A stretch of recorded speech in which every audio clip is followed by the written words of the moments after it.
ನಮಸ್ಕಾರ ಸ್ನೇಹಿತರೆ, ಇದೀಗ ತಾನೇ ಬಂದ ಮುಖ್ಯವಾದ ಮಾಹಿತಿಗಳು. ಗೃಹಲಕ್ಷ್ಮಿ ಯೋಜನೆ ಫಲಾನುಭವಿಗಳಿಗೆ ಮಹಿಳಾ ಮತ್ತು ಮಕ್ಕಳ ಅಭಿವೃದ್ಧಿ ಇಲಾಖೆಯಿಂದ ಒಂದು ಸೂಚನೆ ಬಂದಿದೆ. ಗೃಹಲಕ್ಷ್ಮಿ ಯೋಜನೆಯ ಮರುನೋಂದಣಿ, ಹೊಸ ಅರ್ಜಿ ಬಗ್ಗೆ ಮತ್ತು ಯಾವಾಗ ಹಣ ಜಮಾ ಆಗುತ್ತೆ ಎಂಬ ಕುರಿತಂತೆ ಒಂದು ಗುಡ್ ನ್ಯೂಸ್ ಬಂದಿದೆ ಸ್ನೇಹಿತರೆ. ವಿಡಿಯೋನ ನೀವು ಸ್ವಲ್ಪ ಸ್ಕಿಪ್ ಮಾಡಬೇಡಿ.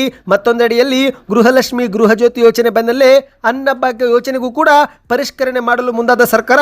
ಸ್ವತಃ ಆಹಾರ ಸಚಿವ ಮುನಿಯಪ್ಪನವರು ಈ ಒಂದು ಮಾಹಿತಿ ಕೊಟ್ಟಿದ್ದಾರೆ. ವಿಡಿಯೋನ ಪೂರ್ತಿಯಾಗಿ ನೋಡಿ. ಅದಕ್ಕೂ ಮೊದಲು ನೀವು ನಮ್ಮ ಚಾನಲ್ಗೆ ಮೊದಲು ಬಾರಿ ಭೇಟಿ ಕೊಡ್ತಿದ್ರೆ ವಿಡಿಯೋಗೆ ಲೈಕ್ ಮಾಡಿ ಮತ್ತು ಚಾನಲ್ಗೆ ಸಬ್ಸ್ಕ್ರೈಬ್ ಆಗಿ. ಬನ್ನಿ ಸ್ನೇಹಿತರೆ, ವಿಡಿಯೋನ ಶುರು ಮಾಡೋಣ. ನೀವು ಕೂಡ ಗೃಹಲಕ್ಷ್ಮಿ ಯೋಜನೆ ಫಲಾನುಭವಿಗಳಾಗಿದ್ರೆ ಈಗಲೇ ವಿಡಿಯೋಗೆ ಲೈಕ್ ಮಾಡಿ. ಹೌದು, ರಾಜ್ಯ ಸರ್ಕಾರ ಜಾರಿಗೆ ತಂದಿರುವ ಪಂಚ ಗ್ಯಾರಂಟಿ ಯೋಜನೆಗಳಲ್ಲೇ ಅತಿ ದೊಡ್ಡ ಜನಪ್ರಿಯ ಮತ್ತು ಬೃಹತ್ ಯೋಜನೆ ಅಂದ್ರೆ ಗೃಹಲಕ್ಷ್ಮಿ ಯೋಜನೆ. ಇದುವರೆಗೆ ಸರ್ಕಾರ ಸುಮಾರು 30 ಕಂತುಗಳನ್ನು ಬಿಡುಗಡೆ ಮಾಡಿದೆ. ಹೌದು, ಸಾಕಷ್ಟು ಫಲಾನುಭವಿಗಳಿಗೆ 25, 26, 27 ಕಂತು ಜಮಾ ಆಗಿದ್ರೆ ಕೆಲ ಫಲಾನುಭವಿಗಳು ಮಾತ್ರ 30ನೇ ಕಂತಿನವರೆಗೆ ಹಣವನ್ನು ಪಡೆದುಕೊಂಡಿದ್ದಾರೆ. ಅಂದ್ರೆ ಸ್ನೇಹಿತರೆ, ಗೃಹಲಕ್ಷ್ಮಿ ಯೋಜನೆ ಹಣವು ಹಲವರಿಗೆ ಜಮೆ ಆಗುತ್ತಿಲ್ಲ. ಅದಕ್ಕಾಗಿಯೇ ಸರ್ಕಾರ ಈ ಒಂದು ಯೋಜನೆಯನ್ನ ಪರಿಷ್ಕರಣೆ ಮಾಡ್ತಾ ಇದೆ. ಹೌದು, ಅನರ್ಹರನ್ನ ಹೊರಗಿಡುವುದು, ಅರ್ಹರಿಗೆ ಹಣ ಜಮಾ ಮಾಡುವುದು ಮುಖ್ಯಮಂತ್ರಿ ಡಿ ಕೆ ಶಿವಕುಮಾರ್ ಅವರ ಉದ್ದೇಶವಾಗಿದೆ. ಅದಕ್ಕಾಗಿಯೇ ಸಭೆ ಮೇಲೆ ಸಭೆ ಮಾಡುತ್ತಲೇ ಈ ಒಂದು ಗ್ಯಾರಂಟಿ ಯೋಜನೆಗಳನ್ನ ಪರಿಷ್ಕರಣೆ ಬಗ್ಗೆ ಡಿ ಕೆ ಶಿವಕುಮಾರ್ ಅವರು ನಿರ್ಧಾರ ಮಾಡ್ತಿದ್ದಾರೆ. ಹೌದು, ರಾಜ್ಯ ಸರ್ಕಾರ ಜಾರಿಗೆ ತಂದಿರುವ ಪಂಚ ಗ್ಯಾರಂಟಿ ಯೋಜನೆಗಳು ದುರುಪಯೋಗವಾಗುವುದನ್ನು ತಡೆಯಲು ಮತ್ತು ನಕಲಿ ಫಲಾನುಭವಿಗಳನ್ನು ಹೊರಗಿಡಲು ಡಿ ಕೆ ಶಿವಕುಮಾರ್ ನೇತೃತ್ವದ ಸರ್ಕಾರ ಈಗ ಸಭೆ ಮೇಲೆ ಸಭೆ ಮಾಡ್ತಾ ಇದೆ. ಅಂದಹಾಗೆ ಸ್ನೇಹಿತರೆ, ಈಗಾಗಲೇ ಮುಖ್ಯಮಂತ್ರಿ ಡಿ ಕೆ ಶಿವಕುಮಾರ್ ಅವರು ಗ್ಯಾರಂಟಿ ಯೋಜನೆಗಳ ಪರಿಷ್ಕರಣೆಗೆ ಸಂಬಂಧಿಸಿದಂತೆ ಒಂದು ಹೊಸ ನಿರ್ಧಾರ ಮಾಡಿದ್ದಾರೆ. ಅಧಿಕಾರಿಗಳಿಗೆ ಮನೆ ಮನೆಗೆ ಹೋಗಿ ದಾಖಲೆಗಳನ್ನ ಪರಿಶೀಲನೆ ಮಾಡುವ ಕೆಲಸವನ್ನ ಕೊಟ್ಟಿದ್ದಾರೆ. ಹೌದು, ಗ್ಯಾರಂಟಿ ಯೋಜನೆ ಲಾಭ ಪಡೆದುಕೊಳ್ಳುತ್ತಿರುವ ಫಲಾನುಭವಿಗಳು ಮರು ಅರ್ಜಿ ಸಲ್ಲಿಕೆ ಮಾಡುವ ಅಗತ್ಯವಿಲ್ಲ.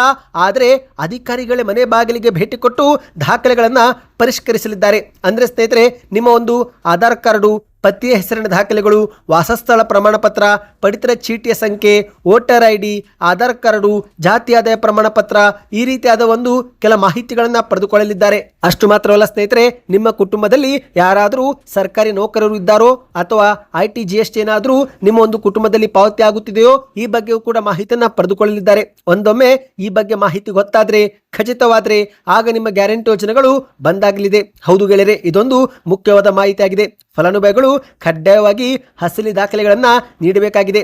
ತಾವು ಒದಗಿಸಿರುವ ಮಾಹಿತಿ ಸುಳ್ಳೆಂದು ಕಂಡು ಬಂದಲ್ಲಿ ಮಾತ್ರ ನಿಮ್ಮ ಒಂದು ಹೆಸರನ್ನ ಯೋಜನೆಯಿಂದ ಹೊರಗಿಡಲು ಸರ್ಕಾರ ಈಗ ನಿರ್ಧಾರ ಮಾಡಿದೆ. ಅಂದಹಾಗೆ ಸ್ನೇಹಿತರೆ, ಈಗಾಗಲೇ ಕಾಂಗ್ರೆಸ್ ಸರ್ಕಾರ ಅಧಿಕಾರಕ್ಕೆ ಬಂದು 3 ವರ್ಷ ಕಳೆದಿದ್ದು, ಈ 3 ವರ್ಷದಲ್ಲಿ ಗೃಹಲಕ್ಷ್ಮಿ ಯೋಜನೆ ಒಂದಕ್ಕೆ ಸುಮಾರು 72,251 ಕೋಟಿ ರೂಪಾಯಿ ಹಣ ಬಿಡುಗಡೆ ಮಾಡಲಾಗಿದೆ ಎಂದು ಹೇಳಲಾಗ್ತಾ ಇದೆ. ಹೌದು, ಜನಪ್ರಿಯ ಗ್ಯಾರಂಟಿ ಯೋಜನೆಗಳಲ್ಲಿ ಒಂದಾಗಿರುವ ಗೃಹಲಕ್ಷ್ಮಿ ಯೋಜನೆ ಯಶಸ್ವಿಯಾಗಿ 3 ವರ್ಷ ಪೂರೈಸುವತ್ತ ಸಾಗುತ್ತಿದ್ದು, ಈ ಒಂದು ಯೋಜನೆ ಇದೀಗ ಒಟ್ಟು ಫಲಾನುಭವಿಗಳ ಖಾತೆಗೆ ಬರೋಬ್ಬರಿ 75,000 ಕೋಟಿ ರೂಪಾಯಿ ಧನ ಸಹಾಯ ತಲುಪಿಸುವ ಮೈಲಿಗಲಿನಲ್ಲಿ ಸಮೀಪವಿದೆ.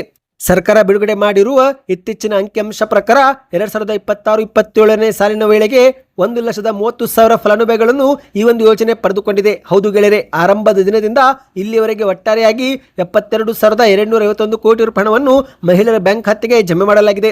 ವರ್ಷ ಈ ಒಂದು ಗೃಹಲಕ್ಷ್ಮಿ ಯೋಜನೆಯ ಪಟ್ಟಿಯು ಕೂಡ ದೊಡ್ಡದಾಗುತ್ತಿದೆ. ಈ ಒಂದು ಹಿಂದೆ 1 ಕೋಟಿ ಇತ್ತು, ನಂತರ 1,24 ಲಕ್ಷ ಫಲಾನುಭವಿಗಳಾದರೂ ಈಗ 1,30,000ಕ್ಕೂ ಅಧಿಕ ಫಲಾನುಭವಿಗಳು ಈ ಒಂದು ಯೋಜನೆಯಲ್ಲಿ ನೋಂದಣಿ ಮಾಡಿಕೊಂಡು ಹಣವನ್ನು ಪಡೆದುಕೊಳ್ಳುತ್ತಿದ್ದಾರೆ. ನಿಮ್ಮ ಬ್ಯಾಂಕ್ ಖಾತೆಗೆ ಗೃಹಲಕ್ಷ್ಮಿ ಯೋಜನೆ ಹಣ ಜಮೆ ಆಗ್ತಾ ಇದೆಯಾ? ಕಮೆಂಟ್ ಮಾಡಿ ತಿಳಿಸಿ ಸ್ನೇಹಿತರೆ. ಮಾಹಿತಿಯ ಪ್ರಕಾರ ಇದುವರೆಗೆ 30ನೇ ಕಂತು ಯಶಸ್ವಿಯಾಗಿ ಸಾಕಷ್ಟು ಫಲಾನುಭವಿಗಳಿಗೆ ಜಮೆ ಆಗಿದೆ. ಬನ್ನೀಗ ಮತ್ತೊಂದು ಮಾಹಿತಿಗೆ ಹೋಗೋಣ. ಗೃಹಲಕ್ಷ್ಮಿ ಗೃಹಜ್ಯೋತಿ ಯೋಜನೆ ಬೆನ್ನಲ್ಲೇ ಅನ್ನಭಾಗ್ಯ ಯೋಜನೆಗೂ ಕೂಡ ಸರ್ಕಾರ ಹೊಸ ನಿಯಮ ಜಾರಿಗೆ ತರಲು ಮುಂದಾಗಿದೆ. ಸ್ವತಃ ಆಹಾರ ಸಚಿವ ಕೆ ಎಚ್ ಮುನಿಯಪ್ಪನವರು ಈ ಬಗ್ಗೆ ಮಾಧ್ಯಮಗಳ ಮುಂದೆ ಮಾಹಿತಿ ಕೊಟ್ಟಿದ್ದಾರೆ. ಹೌದು ಗೆಳೆಯರೆ, ಮಾಹಿತಿಯ ಪ್ರಕಾರ 13ರಿಂದ 14 ಲಕ್ಷದಷ್ಟು ಜನರು BPL ಕಾರ್ಡ್ ಪಡೆದುಕೊಂಡಿದ್ದು, ಇವರೆಲ್ಲರೂ ಕೂಡ ಅನರ್ಹರು ಎಂದು ಮಾಧ್ಯಮಗಳ ಮುಂದೆ ಮುನಿಯಪ್ಪನವರು ತಿಳಿಸಿದ್ದಾರೆ. ಹೌದು, ಸರ್ಕಾರದ ಉಚಿತ ಅಕ್ಕಿ ಯೋಜನೆ ಕೇವಲ ನಿಜ ಬಡ ಕುಟುಂಬಗಳಿಗೆ ಮಾತ್ರ ಸಿಗಬೇಕು ಎಂಬುದು ನಮ್ಮ ಆಶಯ.